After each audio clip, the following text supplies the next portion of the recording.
God is good, and with each day that passes brings us a day closer to the launch of Pantheon Rise of the Fallen.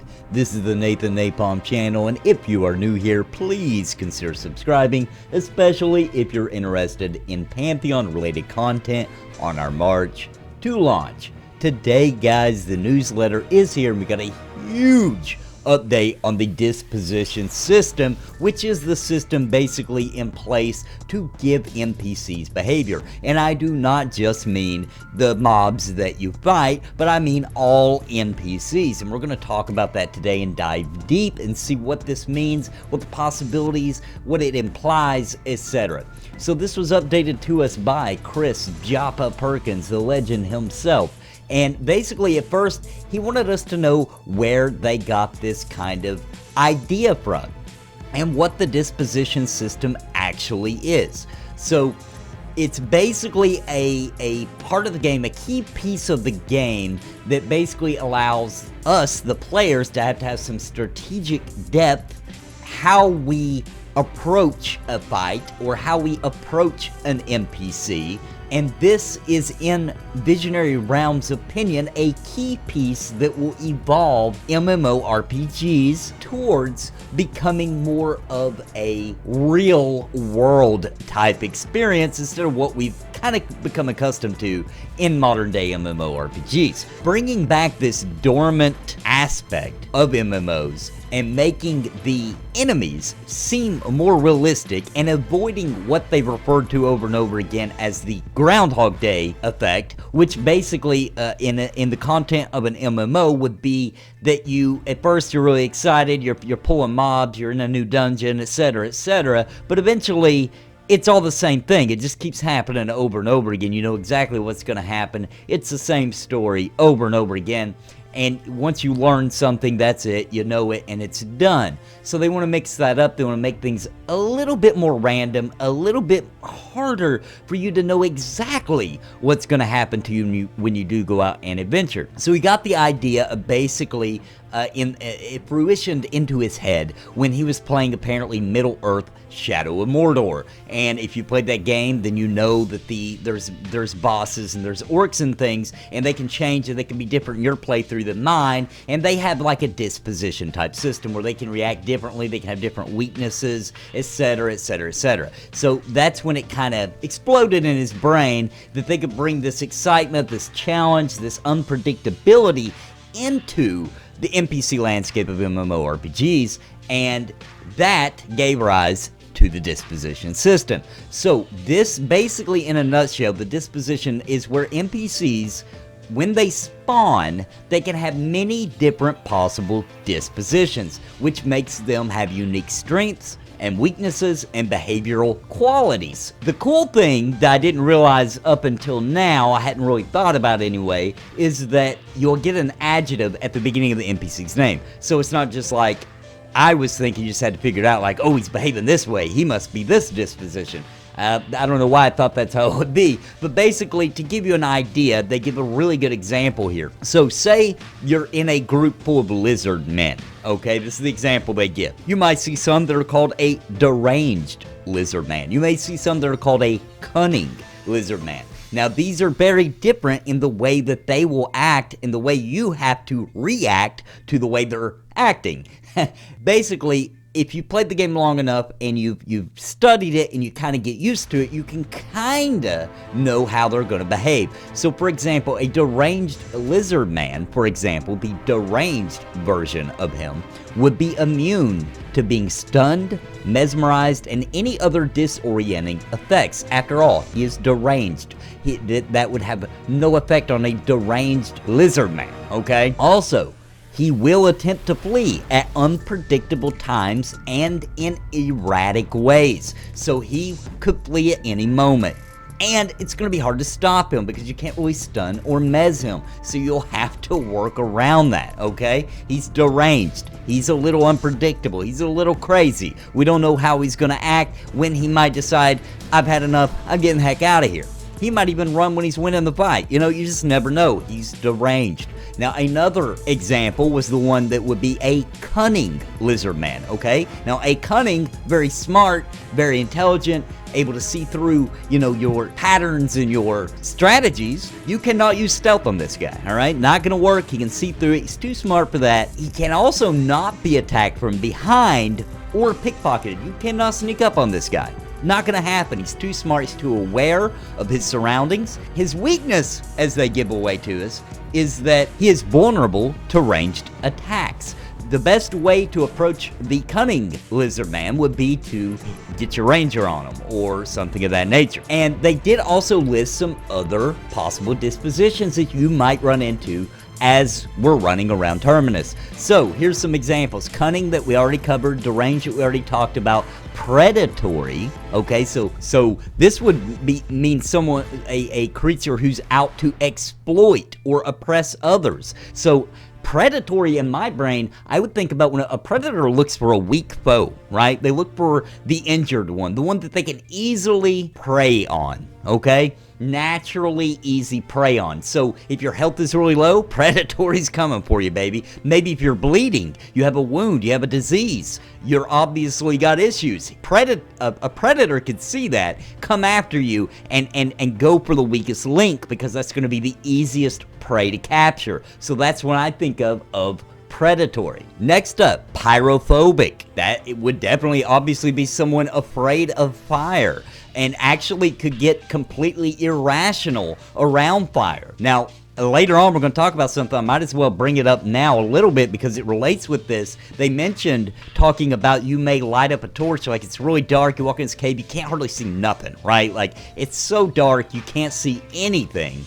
Your tank pulls out a torch to light things up so you can see what's going on and the path ahead, and suddenly you see creatures just spread away, just whoosh, you know, because they're pyrophobic. They see the fire, they're scared, they run away. So that is a very cool way of looking at that disposition right there. Also, we have the alarmist. We've talked about this one before. Someone who gets alarmed, gets others, you know, yells out, hey, I need help over here, that kind of thing, and pulls mobs in the surrounding area within earshot or what have you of the situation, and brings in a lot of ads. Another option they give is the sniper, who doesn't like to get close, likes to stay back, likes to pick you off, likes to keep their distance, which is very dangerous when you're, you know, if you don't have any kind of ranged attack and you have a sniper on you and you're trying to get to them, but the sniper keeps moving further away because they're not stupid. They're not just going to sit there and keep shooting you, run right up on them, but they're actually going to be trying to keep that distance so they have the advantage. Okay, then we have Bloodthirsty. Bloodthirsty, just coming for you. Just wants to kill, enraged and upset and just ready to kill you and your group mates. We got Acrobatics, someone who can climb, maybe climbing around in different parts of the area, can dodge better. A monk, you know, a monk type acting person, NPC you might say. True Sight.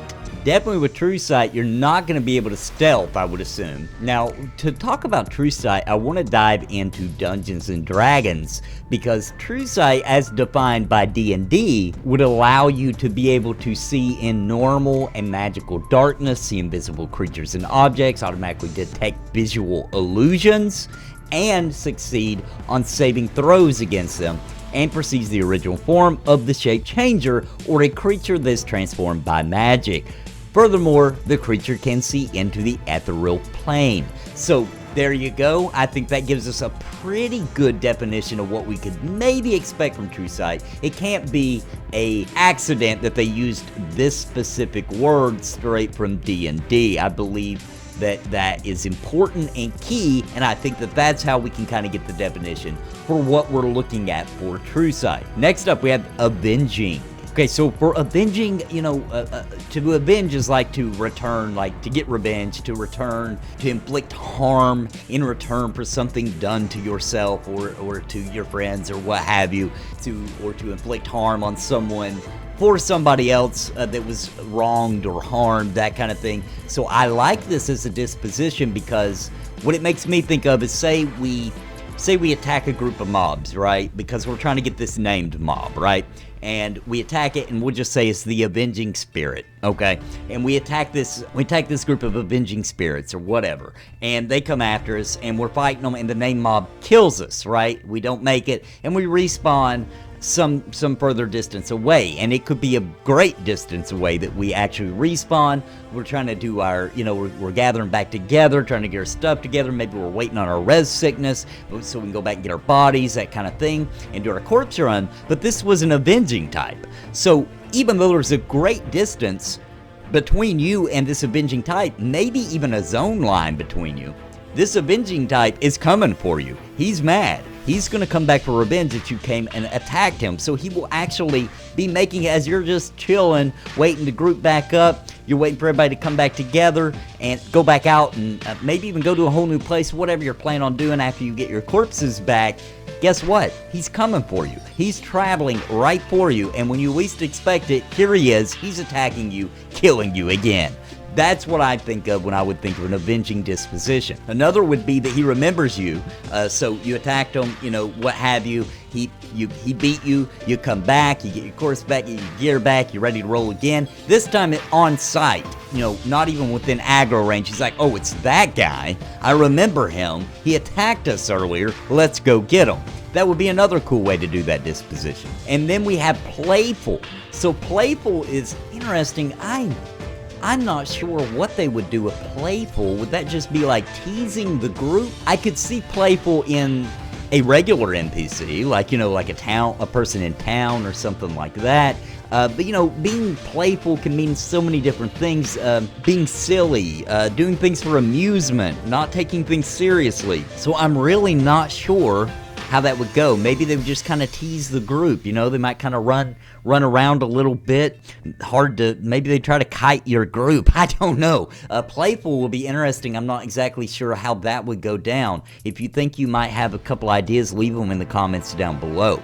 And last up, we have Mastermind. So this would be somebody who plans and directs, right? They make schemes. They got outstanding intellect, very smart, able to manipulate those around them into doing plans. So probably very hard to trick, right? Like, I don't think you could probably do some common tactics on a mastermind. I don't think a mastermind would put themselves in a position of being vulnerable in the first place. They would probably do a lot of different things in order to protect themselves. They might have a lot of buffs, a lot of debuffs for you and your group. They might have a lot of traps set out, so as you're running up to them, there's traps surrounding them, so you fall into a trap even trying to get to them. Things like that. So they've schemed, they planned and directed this situation that they know that you're going to do, because how players behave, the developers could set it up to where, oh yeah, they're gonna think they need to body pull this, and then we're gonna hit them with the trap, and then this and that and that and that, and Knolls are gonna drop from the ceiling on top of them. Whatever the case may be, not gonna be good. Definitely gonna mix up your plans, and you're gonna have to outmaster the mastermind. And I really like that. That's gonna be a lot of fun to see in game, and also very scary. Those are the options given for the different dispositions in Pantheon Rise of the Fallen, and there could be more. These are just the ones that they're trying to associate into the game at this time. And as they say, over time you'll kind of learn which, you'll kind of get it. You'll kind of understand how to react to the different dispositions, and you'll have a clue most of the time of which one they are. So Bloodthirsty Lizard Man, Acrobatic Lizard Man, an Alarmist Lizard Man, a Sniper Lizard Man. And keep in mind that they don't always spawn back as exactly the same disposition. They have RNG tacked onto them on which one they will spawn to. Now I'm sure the developers will play with that, like, I'm sure they'll have it like, in this particular area of the dungeon, these are the options they could spawn at, and then just let it go wild a little bit as far as what actually populates every time they repopulate that zone or that area. So the idea is that if you go the extra mile and you learn these dispositions and how they behave and how they influence different races of NPCs and different mob types, then you will have an advantage in battle, and you will be more skilled from knowing how to react and act around these type of disposition situations. Also, it will lead to people reaching out to others, like, okay, I'm not sure what's going to happen in this pool. Has anybody ever pulled a Bloodthirsty Lizard Man? Can you kind of give me a clue on basically what might happen here? And it will reward players for the long term for learning how to strategically act in all these situations. Now, before I go, the last thing that they talked about was immersive impact, which I really like this, okay? So one more tasty little nugget in the newsletter was they were talking about it's not just for combat. That's not the only place you're going to see these unique and surprising behaviors from the NPCs. You also will see townsfolk go run inside their home, close the doors, and lock them at night. You might see a farmer, when he sees some wolves coming too close to town, run and ring the warning bell because he's an alarmist. He wants everybody to know because the wolves are coming too close to the chicken pen of the village. You might, like we talked about earlier, you may see